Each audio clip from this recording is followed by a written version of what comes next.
Our next set of selection tools hang out here with a magic wand, and they can almost just be called selection tools. And the reason for that is they use colors and lines in order to select your objects.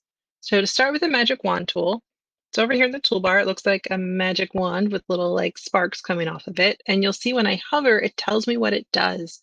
So in this case, the magic wand tool selects similarly colored image areas. What that means is it's going to select everything that's the same color of what I clicked on. Now, if I wanted these green legs, there's a lot of extra stuff in here that I don't need. Part of this has to do with what my tool options are. And when I look at the top up here, I can see contiguous is not checked. You do want to check contiguous. So I'm going to deselect this, Control or Command D. Contiguous is checked. That means when I click on something, I'm going to go the purple leg now, it's only going to choose the purple pixels that are right around it. It's not going to look for every single purple pixel on the page. Now, the default is usually a single select, which is here. When you look at your tool options, you'll see there's a solid square.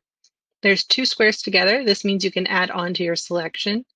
There's a square with a subtract, and there's an intersect, and that one I'm not quite sure. I don't really use it. So I'm going to add on to my selection and make sure I get those toenails too. Great. I've got my foot selected. I'm going to copy it, Control or Command C, go and paste it, V, move it as needed. It's super tiny. When I resize things, I want to hold Shift because otherwise things get warped and out of proportion. Shift constrains proportions. Go ahead and twist it, I guess.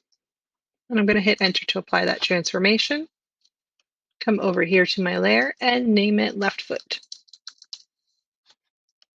I always want to name my layers. The next selection tool, which is in this submenu, is the Quick Selection tool. This is nice. It works by, again, looking for the differences in edges. Let's get these weird avocado things.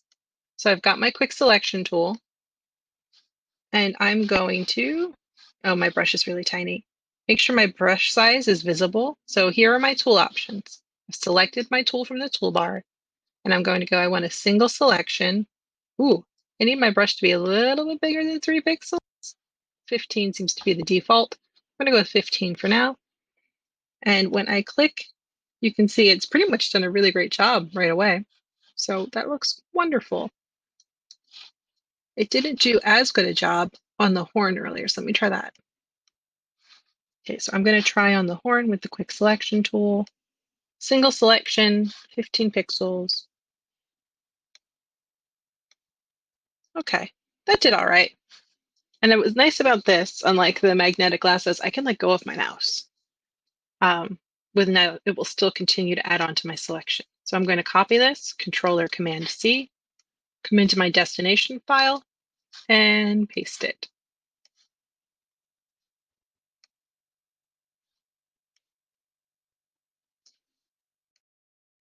No.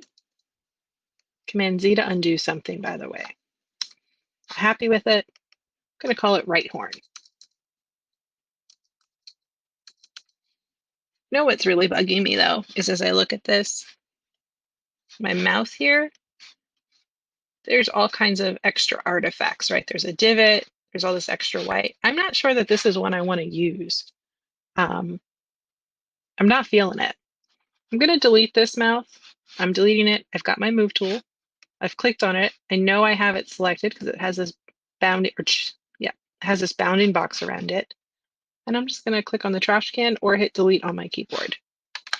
Going back to my parts document, I'm going to find a different mouth. Okay, I'm going to use this one. What's great is this new tool, which is Object Selection Tool. This lets you draw a box around what you're looking for. I didn't quite get it. Oh, but the AI figured it out what I needed. You draw the box and it will select the object within the box. This works really well on images with complex backgrounds, but it's working pretty good here too. I've got my mouth selected. I'm going to copy it, Control or Command C, and paste. Control V or Command V. Holding Shift as I resize. When I'm happy with the size, I can go ahead and click on Enter. And I want to make sure I name it. Oh, so those are the selection tools and how they work. Is this the best look in Monster? No, but that's how the tools work. So now you know how to use them. How you apply them is where you start to get a little bit more creative.